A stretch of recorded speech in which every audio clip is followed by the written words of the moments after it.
The really remarkable thing, to give you the essence of George Crile, was his insatiable curiosity.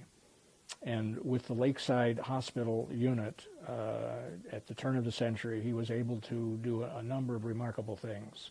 Crile knew we were going to be at war, but didn't know exactly when. He is unconsciously anticipating a major application of all of his surgical techniques that will become critical in treating massive numbers of wounded, particularly wounds coming out of World War I that we've never seen before. Here's another amazing example of Crile's experimental method.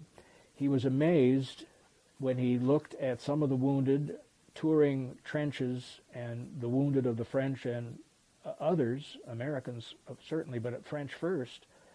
There are dead men with not a mark on them. How is it possible that a soldier could die with no visible wounds? So we conducted experiments thinking that it was the concussive blast of these massive amounts of artillery shells that were exploding that somehow had something to do with it. The concussive blast was so great that there was an immediate and instantaneous drop in atmospheric pressure. So literally what the veteran did is die from internal bleeding. Crile saw that in any kind of sustained warfare, the body is put through a tremendous amount of physical stress, which he believes, I think correctly, is linked to neurological stress. I think what Crile is really, in a sense, stumbling on is what could be the precursor to post-traumatic stress disorder. One of the reasons that Crile went over to Europe in the first place in 1915 was because he saw it as a living lab. They were a civilian force at that point. They were going over to do good for the French and British forces. However, it also was a great opportunity for Crile to do research in shock and hemorrhage, how traumatic injury really affects the entire system, not only the area that's been injured. I'm thinking that doctors at that time had never seen, at least in Cleveland, artillery wounds, shrapnel wounds, machine gun wounds, gas wounds. Do you get a sense of what the reaction was when they had to suddenly deal with that kind of stuff?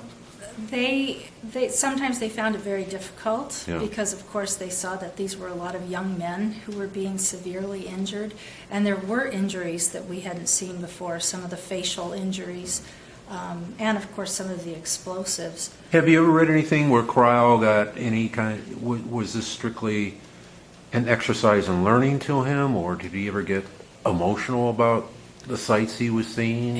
He did get emotional. When he came back to Cleveland in 1915, he did comment in his diary that pretty much what you hear soldiers say today, you're coming back to something that's now foreign to you. Because you are not ducking and worrying about the next bomb exploding over your head. But apparently he was able to work through that and go back again. He was, yeah. And I think he felt that it was sort of his duty to do that. They were now part of the U.S. Army. Okay. So there was that patriotism there. And now his country was involved. When he went over earlier, we weren't yet involved. Right. So it was a huge patriotic endeavor.